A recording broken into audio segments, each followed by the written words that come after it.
आप में टैलेंट है, आप मेहनती हैं, फिर भी सफल नहीं होते, फिर भी आपके कोई एग्जाम क्लियर नहीं होता, ऐसा क्यों है?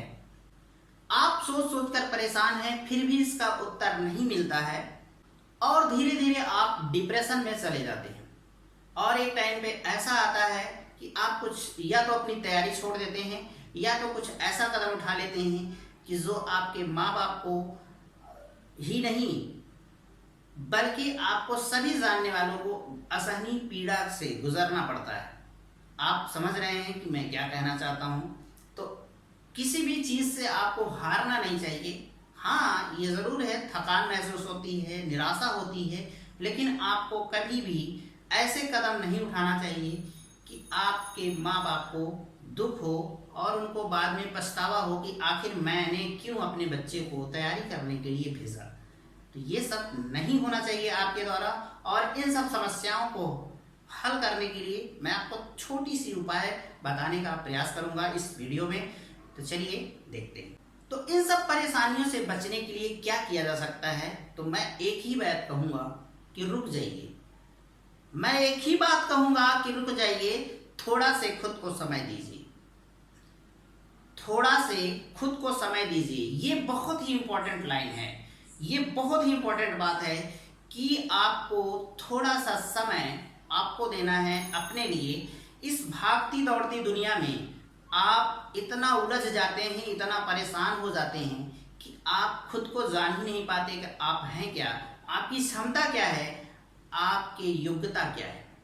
तो अपने आप को आराम दीजिए और थोड़ा सा रुक जाइए, थोड़ा सा सोचिए अपने बारे में। आप वही काम करिए जो आपको पसंद हो, आपको खुशी देती हो, ऐसा काम करिए कुछ दिनों के लिए। आप इसको करके देखिएगा, आपको बहुत ही रिलैक्स महसूस होगा। कुछ दिन के लिए पढ़ाई से ब्रेक लीजिए और थोड़ा मौज मस्ती करिए। ऐसा करने से आपके दिमाग और शरीर को रिलैक्स मिलेगा, आराम मिलेगा। आपको फिर से वही ऊर्जा और उत्साह नजर आएगा जो आप अपने तैयारी के शुरुआती दिनों में महसूस करते थे। आपको लगता था कि मेरे लिए कुछ भी असंभव नहीं है। ऐसा आपको लगता रहा होगा जब आप शुरू में तैयारी करते रहे होंगे। आज टाइम बीत गया होगा, शायद 1 साल, 2 साल, 4 साल, किसी किसी को 10-10, 15-15 साल हो गए हैं तैयारी करते हुए। तो आपको खुद को रिस्टोर करना है, मजबूत करना है, तभी आप आगे बढ़ पाएंगे और कोई भी एग्जाम क्लियर कर पाएंगे। जब आपको लगे कि अब आप अच्छा महसूस कर रहे हैं, आपके अंदर ऊर्जा है और आपके अंदर एक आशा की किरण पैदा हो चुकी है कि आप अब फिर से तैयारी कर सकते हैं, तो आप अपने पढ़ाई की तरफ लौटिए और अपनी पढ़ाई पर नजर डालिए एक बार कि आपने जो पिछले समय से तैयारी कर रहे हैं, क्या उसमें कोई खराबी तो नहीं है, कोई कमी तो नहीं है जो मेरी असफलता का कारण बनता है। तो अब मैं जो आपको कुछ बातें बताऊंगा, 6-7 बातें बताऊंगा जो बहुत ही इंपॉर्टेंट है और आपके एग्जाम से संबंधित है और आपको सफल बना सकता है, मेरी जहां तक ये मानना है। तो चलिए आगे देखते हैं। फिर आप अपने पढ़ाई की तैयारी पर विचार करिए। जैसे विचार क्या करना है, मैं आपको कुछ तरीके बता देता हूं, उस पर जरूर गौर करिएगा। क्या आपके पास सही गाइडेंस है? जिस परीक्षा की आप तैयारी कर रहे हैं, क्या उस परीक्षा के बारे में सही से नॉलेज है आपको? अगर नहीं है तो आप जो है सबसे पहले उस संबंधित परीक्षा से जुड़ी सारी जानकारियां इकट्ठा करिए। पहली बात, बहुत ही इंपॉर्टेंट बात है, इसको इग्नोर नहीं कर सकते आप। दूसरी बात, क्या आप सही स्टडी मटेरियल है आपके पास? जो आप पढ़ रहे हैं कहीं वो कूड़ा तो नहीं है, किसी फर्जी टीचर का नोट्स तो नहीं है, किसी ने आपको झांसे में लेकर आलतू फालतू कोई किताब तो नहीं बता दिया है। अपने स्टडी मटेरियल पर सोचना है कि ये कितना कारगर है जो मैं पढ़ रहा हूँ। क्या एग्जाम में यहाँ से क्वेश्चन बनते हैं? अगर बनते हैं तो अच्छी बात है, तब ये सोचना है कि मुझे क्यों नहीं तैयार हुआ। अगर नहीं बनते हैं तो आपको अपना स्टडी मटेरियल बदलने की ज़रूरत है। तो तीसरी बात है, क्या आप अपनी तैयारी सिर्फ यूट्यूब से करते हैं? कहीं ऐसा तो नहीं है कि आप यूट्यूब टीचर्स के झांसे में आ गए हैं कि उनका सिर्फ उन्हीं का वीडियो और पीडीएफ आप पढ़ रहे हैं, आपके पास अपना कोई नोट्स नहीं है? अगर ऐसा है तो मैं आपको एक बात बता दूं कि YouTube से सिर्फ 15 से 20% तैयारी ही की जा सकती है, इससे ज़्यादा नहीं किसी भी एग्ज़ाम की।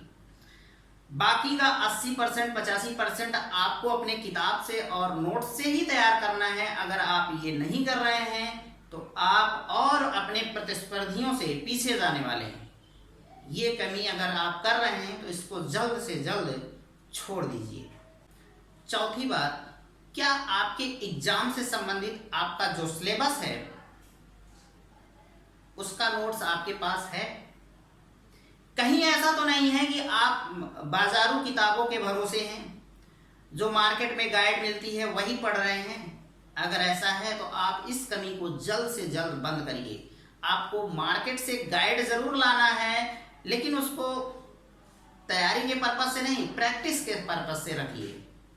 कि आप कोई चैप्टर पढ़े हैं, उसमें आप प्रैक्टिस करिए, एक एक क्वेश्चन को सॉल्व करिए, आपको लगे कि हाँ हमने कुछ पढ़ा है। ऐसा नहीं कि वो गाइड आपने पढ़ लिया और सोचा कि बस अब मेरी तैयारी हो गई। ऐसा अगर आप कर रहे हैं तो आप ये गलती बंद कर दीजिए। आपको अपनी तैयारी सिर्फ मानक किताबों से करनी चाहिए। मानक किताबों से मतलब है, जैसे ज्योग्राफी आप पढ़ रहे हैं तो ज्योग्राफी की किताब होनी चाहिए किसी भी अच्छे लेखक की। ये नहीं कि आप गाइड लेके आए हैं, क्वेश्चन बैंक ले आए हैं। अगर सिर्फ क्वेश्चन बैंक लेकर पढ़ रहे हैं तो आप असफल होने वाले हैं। ठीक, आपको एक से एक बातें मैं आपको बताऊंगा। अभी तो 4 ही बातें बताए हैं, शायद 4 बातें और बताऊं। तो चलिए 5वां बात, क्या आपने कभी एनसीईआरटी पुस्तकों का अध्ययन किया है? अगर नहीं किया है तो शुरू कर दीजिए। आपको कक्षा 3 से लेकर कक्षा 12 तक की एनसीईआरटी बुक जरूर पढ़नी चाहिए। हिंदी और इंग्लिश दोनों मीडियम में होता है। अगर आप इंग्लिश मीडियम के हैं तो इंग्लिश मीडियम की एनसीईआरटी बुक पढ़िए, और हिंदी मीडियम के तो हिंदी मीडियम के आपको एनसीईआरटी बुक मिल जाएगी। अगर बुक मार्केट में नहीं मिलती है तो आपके हाथ में मोबाइल है, गूगल क्रोम पे जाइए, सर्च करिए एनसीईआरटी बुक पीडीएफ। हर क्लास की आपको उपलब्ध होगी, वहां से डाउनलोड कर लीजिए और अपने मोबाइल में उसको रखिए। और हो सके तो, वैसे तो प्रिंट कराना बड़ा मुश्किल है, बहुत महंगा पड़ जाएगा, तो आप अपने मोबाइल में ही रख के उस पीडीएफ को कम से कम 2 बार एनसीईआरटी पीडीएफ का अध्ययन जरूर करिए। इससे आपका बेस तैयार होगा। अगर आपका बेस खराब है तो बेस तैयार हो जाएगा। क्योंकि होता क्या है कि हम लोग पास तो होते जाते हैं छोटी कक्षाओं में मौज मस्ती करते हुए, लेकिन बहुत सारी ऐसी चीजें होती हैं जो हम छोड़ के चले आते हैं। वही हमारे तैयारी का हिस्सा होता है, वही हमको तैयार करना होता है, वही हमने किया नहीं होता है। पिछली कक्षाओं में हम कुछ ऐसी गलतियां करते आते हैं, पहुंच जाते हैं एक ऐसे पड़ाव पर जहां हमको तैयारी के मैदान में उतरना पड़ता है और हम वहीं असफल होते रहते हैं। तो ये कमी बिल्कुल छोड़ दीजिए। आपको एनसीईआरटी जरूर पढ़नी चाहिए, चाहे आप छोटी एग्जाम की तैयारी कर रहे हो या बड़ी एग्जाम की। एनसीईआरटी बुक जरूर से जरूर पढ़नी चाहिए, और उसमें जो भी तथ्य आपको मिलता है इम्पोर्टेंट, उसका आप जरूर नोट्स बनाएं।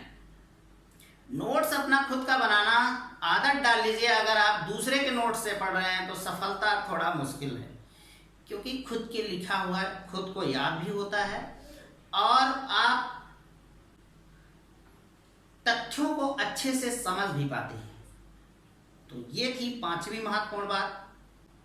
6ठी बात मैं आपको बताऊंगा, और एक से एक महत्वपूर्ण बातें हैं ये। अगर आप नहीं सीखते हैं तो आप, मैं बार बार ये नहीं कहना चाहता कि आप असफल हों, क्योंकि मेरा भी उद्देश्य है कि आप सफल हों, लेकिन कड़वा बोलना पड़ता है और सच कड़वा ही होता है।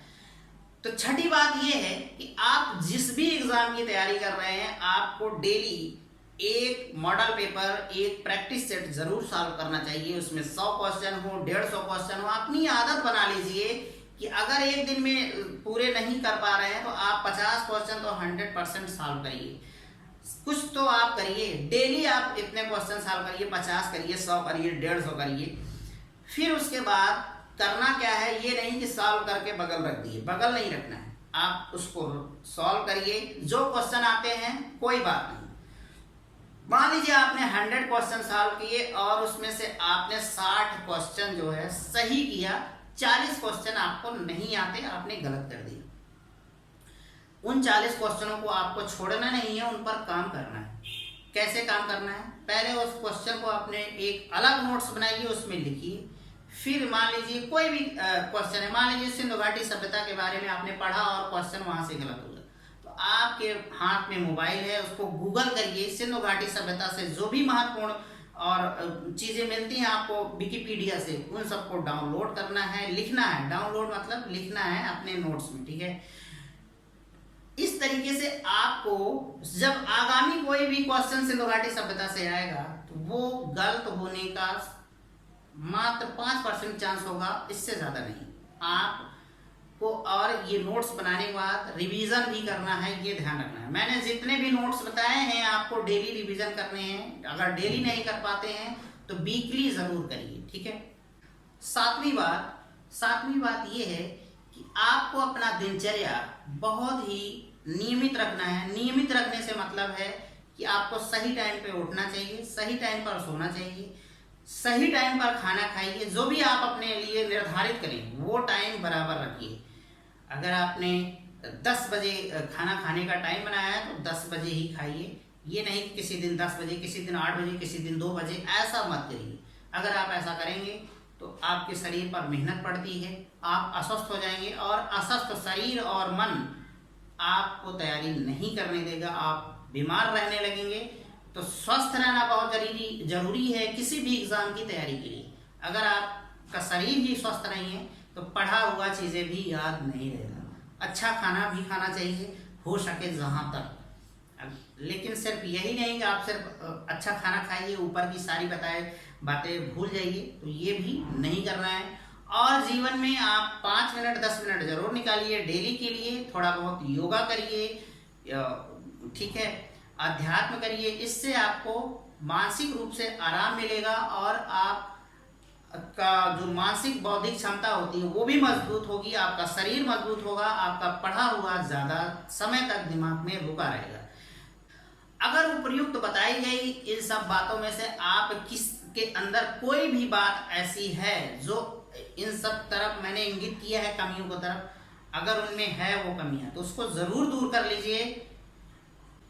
जब ये सब बातें आप समस्याएं दूर कर लेंगे ना तो आपको अपने अंदर एक पॉजिटिव एनर्जी महसूस होगी, आपकी पढ़ाई पटरी पर आ जाएगी और आप कुछ सफलता जो है ना कदम चूमेंगे। ये मेरी गारंटी है, इसको आप लिख कर रख लीजिए। मैंने जितनी बातें बताई हैं अगर आप इनको फॉलो करते हैं तो आपको असफल कोई नहीं कर सकता है। आप एग्जाम में जरूर सफल होंगे। किसी भी एग्जाम की तैयारी कर रहे हो, किसी भी एग्जाम की, चाहे आप कहीं पढ़ रहे हो किसी विद्यालय में या फिर आप किसी सरकारी नौकरी की तैयारी कर रहे हो, तो ये सब बातें हैं, इम्पोर्टेंट थी। आई होप आपको ये सारी बातें अच्छी लगी होंगी, अच्छे से समझ में आई होंगी। अगर आप भी किसी एग्जाम की तैयारी कर रहे हैं और आपको कोई मेंटली प्रॉब्लम है, कोई फ्रस्ट्रेशन है, किसी समस्या का प्रॉब्लम आप फेस कर रहे हैं, तो आप मुझे कमेंट कर सकते हैं, कमेंट के माध्यम से बता सकते हैं। मैं आपकी समस्याएं दूर करने की प्रयास करूंगा। और अगर आप शेयर नहीं करना चाहते ये सब बातें तो आप बताइए, मैं आपको जीमेल भी अपना प्रोवाइड करा दूंगा कि आप अपनी सारी बातें किसी से नहीं शेयर करना चाहते तो कोई बात नहीं, लेकिन आप उसका समाधान चाहते हैं तो मैं आपको जीमेल प्रोवाइड कराऊंगा डिस्क्रिप्शन बॉक्स में, तो वहाँ से आप मुझे जीमेल कर सकते हैं। तो ये सब थी जानकारियाँ छोटी छोटी कि आप असफल क्यों होते हैं। असफल मैंने बताया, उनकी समस्याओं को हल करने का तरीका बताया और कुछ समस्याओं को तरफ एक इशारा भी किया कि आप अगर वो गलतियां कर रहे हैं तो वो छोड़ दीजिए, और उसका समाधान भी बताया। तो आशा करते हैं कि आपको ये सब बातें पसंद आई होंगी। नमस्कार, जय हिंद, जय भारत।